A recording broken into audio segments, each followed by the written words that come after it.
O Cão dos Baskerville, de autoria de Sir Arthur Conan Doyle.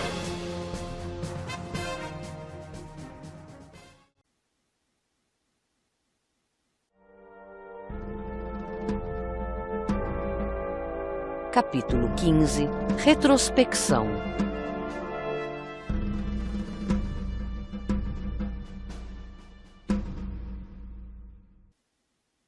Numa noite fria e nevoenta de fins de novembro, estávamos Holmes e eu sentados à lareira na nossa saleta de Baker Street.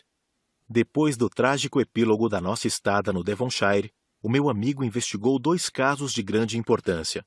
No primeiro, desmascarou a infame conduta do coronel Upwood em relação a um escândalo de jogo no Nonpareil Club.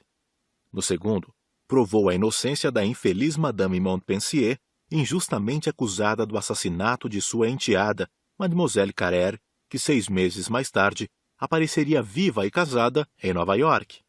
Como Holmes se achava contente com o sucesso de tão importantes inquéritos, consegui induzi-lo a confidenciar-me os pormenores ainda não revelados do caso Baskerville. Ao espírito lógico do meu amigo, repugnava abstrair-se de um problema atual para reavivar reminiscências de ações passadas.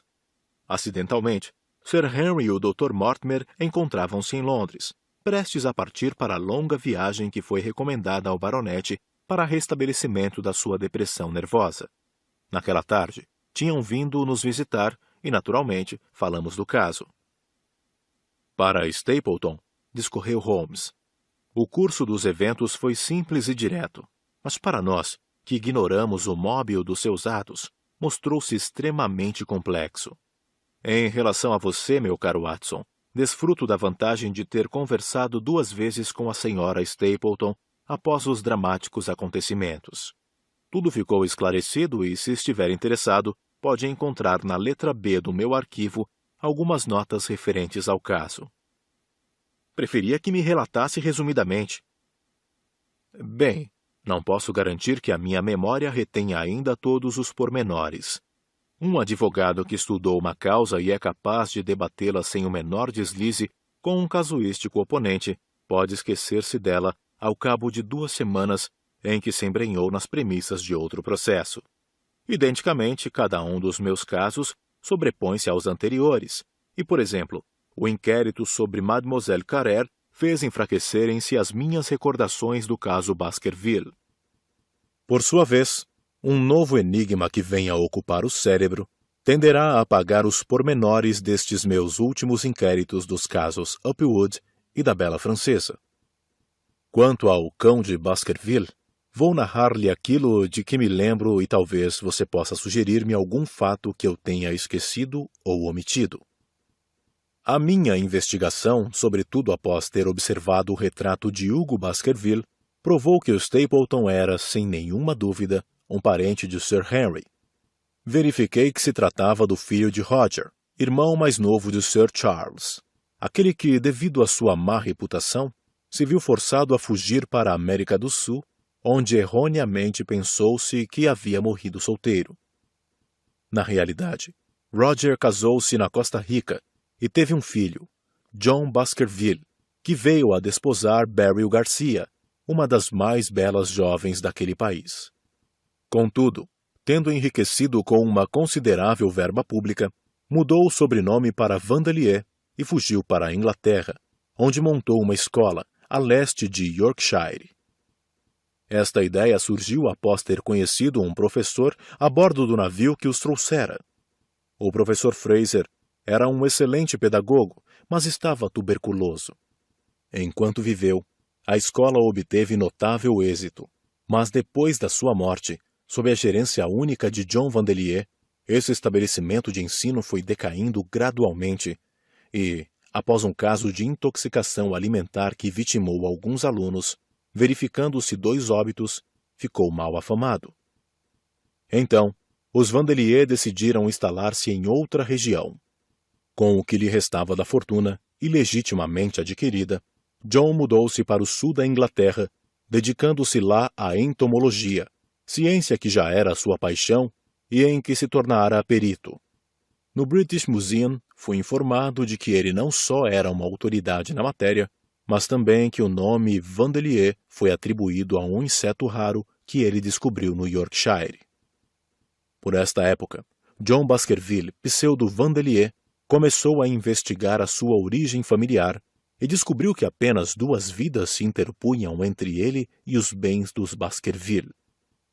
Embora inicialmente os seus planos ainda fossem vagos, resolveu, por uma questão de segurança, tornar a mudar de nome, e, quando se mudou para o Devonshire, os Vandelier já se chamavam Stapleton.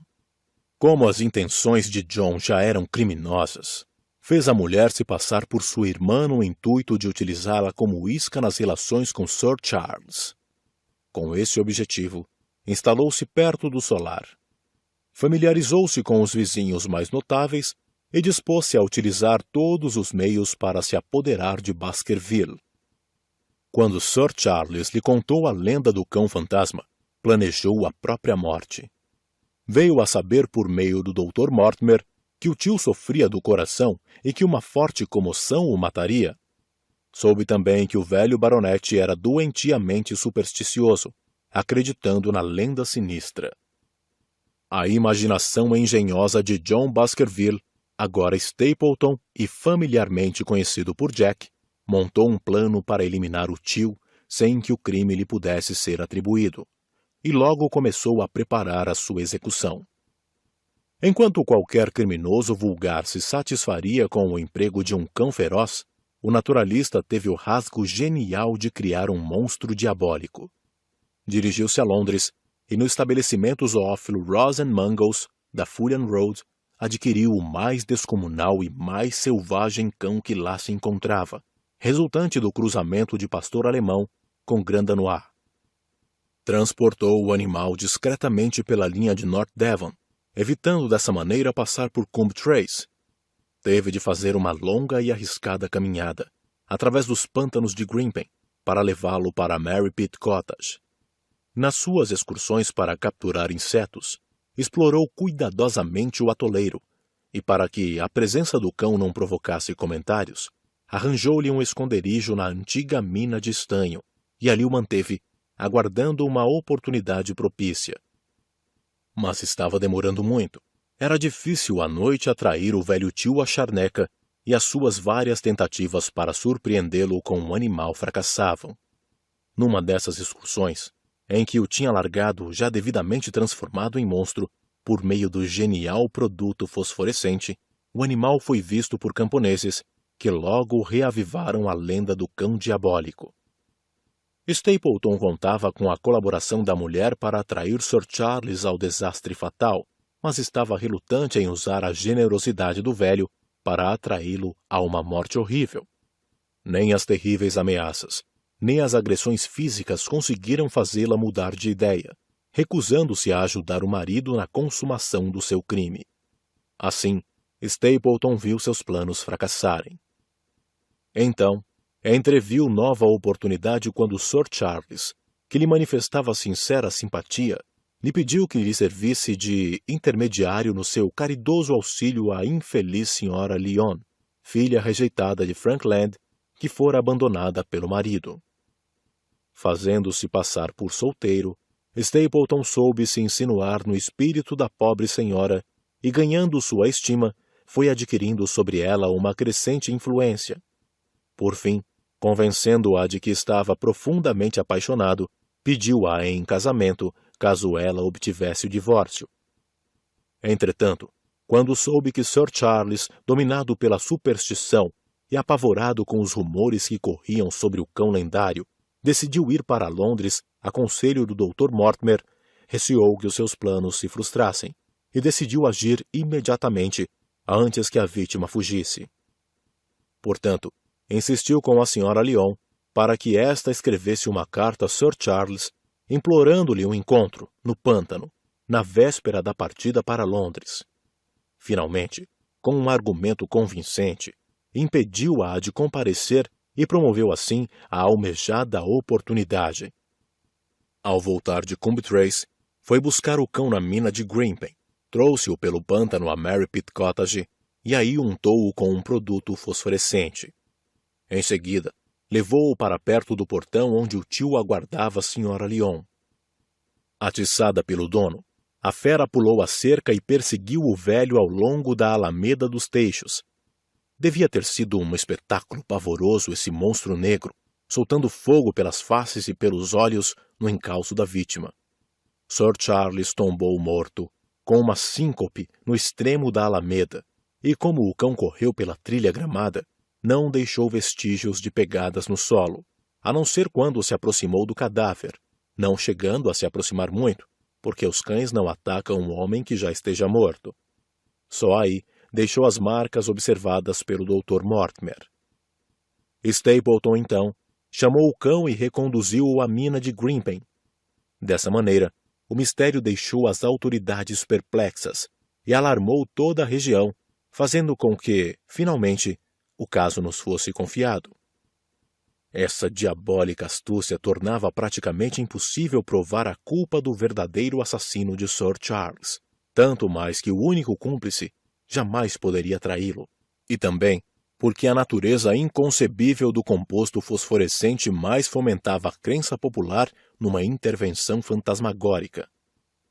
As duas mulheres relacionadas com o caso, Beryl Stapleton e Laura Lyon, suspeitaram de que se tratava de uma intervenção homicida. A primeira já sabia que o marido planejava eliminar o tio e conhecia a existência do cão.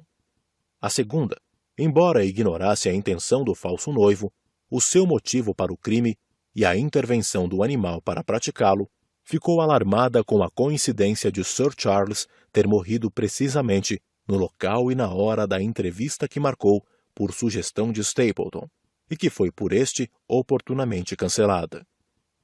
Talvez Stapleton ignorasse a existência de um primo, herdeiro mais próximo do falecido tio comum, e que naquela altura residia no Canadá.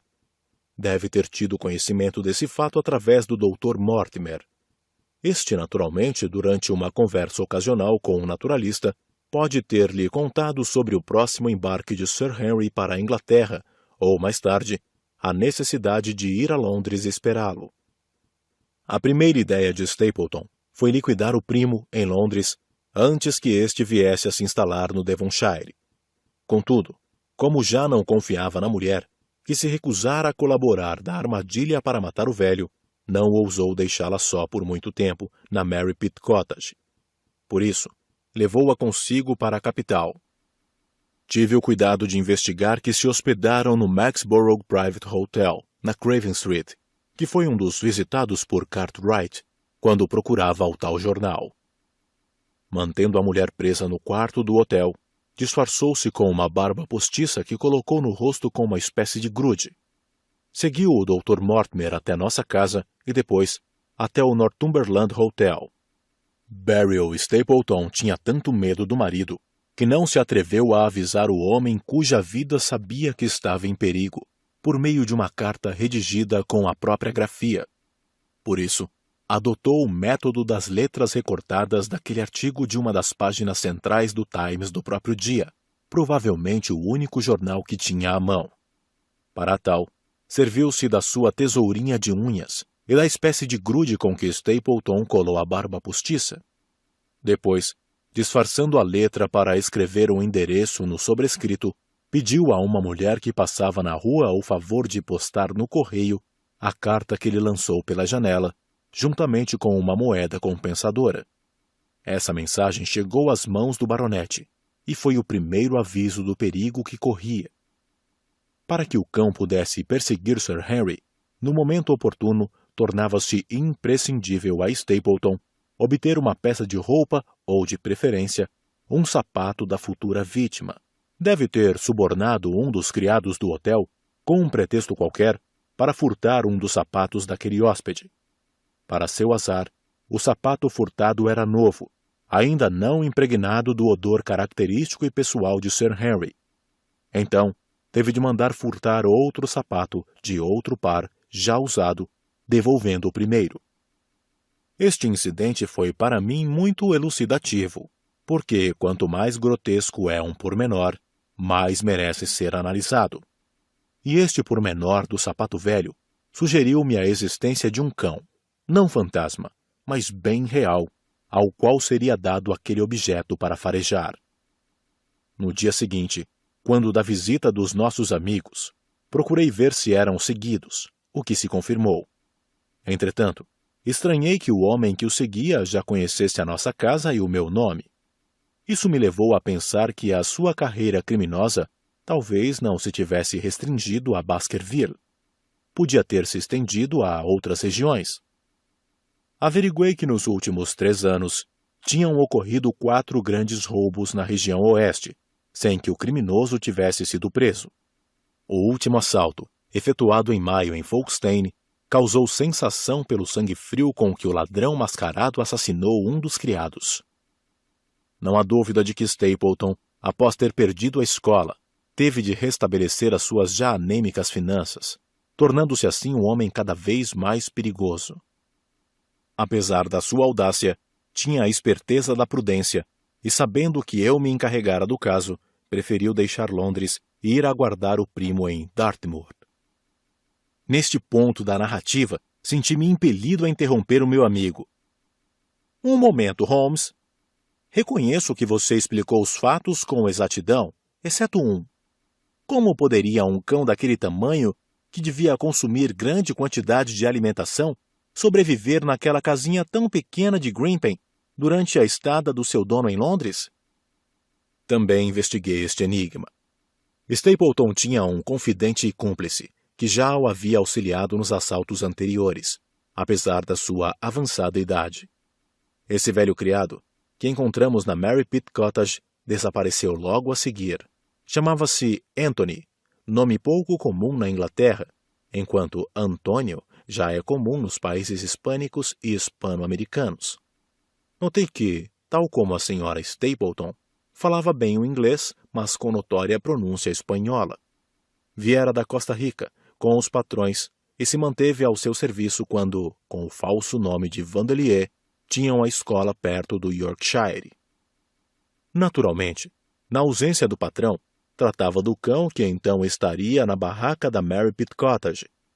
Note, Watson, que esse velho criado não podia ignorar que Stapleton batia cruelmente na mulher, que a aterrorizava, e que a amarrara no aposento transformado em museu, no dia em que revistamos a casa, conseguindo salvá-la.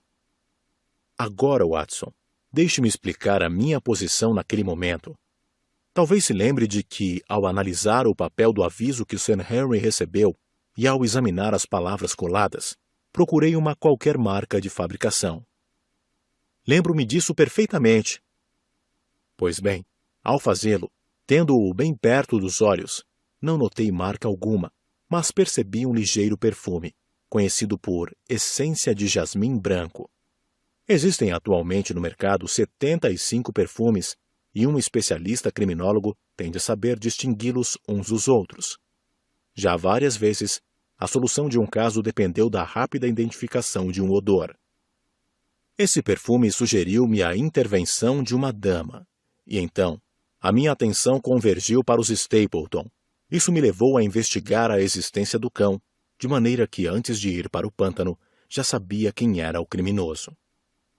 Cumpria-me vigiar Stapleton, e se eu estivesse com você, não poderia fazê-lo eficazmente, pois a minha presença bastaria para pô-lo de sobreaviso. Portanto, tive de enganá-los, e a você também, meu caro Watson, fazendo-os julgar que me achava em Londres. Não vivi tão desconfortavelmente como pôde pensar, pois instalei-me em Coombe-Tracey, e só ia para o pântano quando se tornava conveniente estar perto do campo da ação. Cartwright me acompanhou, e disfarçado de jovem camponês, muito me auxiliou, me levando mantimentos e roupa lavada. E quando eu vigiava Stapleton, Cartwright vigiava você, meu caro amigo, mantendo-me ao par de tudo o que se passava.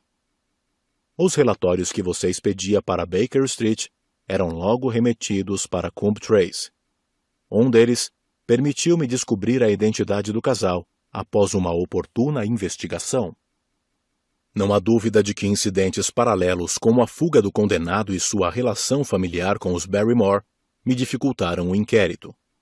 Mas outro relatório seu contribuiu para confirmar as conclusões a que eu já tinha chegado. Quando você me descobriu no pântano, já eu tinha esclarecido o caso, mas ainda não tinha provas convincentes para um júri. Mesmo a morte de Selden, resultante da tentativa de Stapleton para assassinar Sir Henry, não constituía prova concludente. Tornava-se necessário apanhá-lo em flagrante, e para isso, teria de usar o baronete como isca. Confesso que expô-lo daquela maneira ao perigo foi um expediente muito arriscado. Quase uma falha no meu processo de conduzir o caso. Mas eu não tinha outro meio de atingir o fim desejado. Também o nevoeiro veio complicar a situação, e o terror que a cena do cão nos causou teve infelizes consequências para Sir Henry, mas o Dr. Mortimer assegurou-me de que os efeitos seriam passageiros e que uma longa viagem o faria esquecer as emoções e, sobretudo, a causa principal, a sua mágoa sentimental, já que o amor que o baronete sentia pela senhora Stapleton era realmente profundo. O saber-se enganado por ela teve para ele um efeito traumatizante. Não há dúvida de que Stapleton exercia sobre a mulher uma enorme influência, quer com causa no amor antigo, quer pelo medo que lhe causava. Assim, a jovem esposa consentiu em passar por sua irmã, talvez também movida pela necessidade de apagar das suas vidas a identidade anterior de Vandelier. Ora, uma vez mais, isto prova a cumplicidade de Anthony, que sabia que eram casados, fazendo-se passar por irmãos. Contudo, a consciência de Beryl Garcia, agora Stapleton, embora não desejando denunciar o marido, impeliu-a a tentar avisar Sir Henry do perigo que corria. Por outro lado, Stapleton era suscetível de sofrer ciúme, e apesar de fazer parte do seu plano que Sir Henry namorasse sua mulher, afligia-se quando presenciava uma maior intimidade entre ambos. Mesmo assim, consentiu que o baronete frequentasse a Mary Pitt Cottage. No dia decisivo, a senhora Stapleton virou-se contra o marido, acusando-o de premeditação. Ainda mais que sabia que o cão já se encontrava na barraca da casa, e estava a par da trágica morte do condenado. Seguiu-se uma cena violenta, em que ele, para dominá-la, mencionou poder trocá-la por uma rival, Laura Lyon. Esta nova ameaça transformou a fidelidade da mulher em ódio. Percebendo que ela o trairia, espancou-a a chicotadas e amarrou-a onde a encontramos para impossibilitá-la de prevenir Sir Henry. Precisava que todos atribuíssem a morte do baronete à maldição da família Baskerville. Talvez, depois do fato consumado, tencionasse reconquistar a mulher. Porém, neste caso, deveria estar redondamente enganado, já que, pelo que sei, uma mulher de sangue espanhol não perdoa facilmente uma ofensa dessa natureza. E agora, meu caro Watson, sem consultar as minhas notas, não julgo ser possível dar-lhe mais pormenores sobre este estranho caso. Mas penso que o essencial ficou devidamente explicado. Claramente, Holmes. Parece-me, porém, que Sir Henry não era a pessoa para morrer de susto, como aconteceu ao tio, ao ver o cão-fantasma, objetei. Talvez a presença do monstro não bastasse, mas o animal estava faminto, e uma fera com fome, quando ataca, pode anular a resistência humana. Seria capaz de liquidá-lo, cravando-lhe as presas na garganta. Não duvido, Holmes, mas há um outro fator que me deixa perplexo. Se Stapleton pretendia reclamar a herança, como poderia explicar ter vivido tão perto de Baskerville com uma falsa identidade? Como poderia apresentar-se como herdeiro sem levantar suspeitas e investigações? Este argumento, Watson, é de fato pertinente, e não tenho meios fundamentados que me induzam a uma conclusão exata. Só o passado e o presente me dizem respeito, não me competindo adivinhar o futuro. Contudo, a senhora Stapleton confidenciou-me ter o marido se referido a esse assunto. Tinha considerado 3 vias hipotéticas para realizar os seus intentos. Poderia regressar à América do Sul e daí reclamar os seus bens, provando a verdadeira identidade às autoridades locais. Dessa maneira, entraria na posse da fortuna sem ter necessidade de regressar à Inglaterra. Poderia permanecer em Londres, durante um período necessário, adotando um disfarce, ou ainda entregar a um cúmplice a sua documentação comprovativa de que era John, filho de Roger Baskerville, e estabelecê-lo como o herdeiro. Depois, receberia grande parte dos rendimentos. De certo, arranjaria um meio de suprir as dificuldades. E agora, meu caro Watson, após estas semanas de trabalho intenso, creio que merecemos por uma noite nos distrairmos um pouco. Tenho um camarote para Le Huguenot. Já ouviu de Resque cantar? Se a ideia lhe agrada, peço-lhe que esteja pronto dentro de meia hora para jantarmos no Marcini, antes de irmos para o Opera House.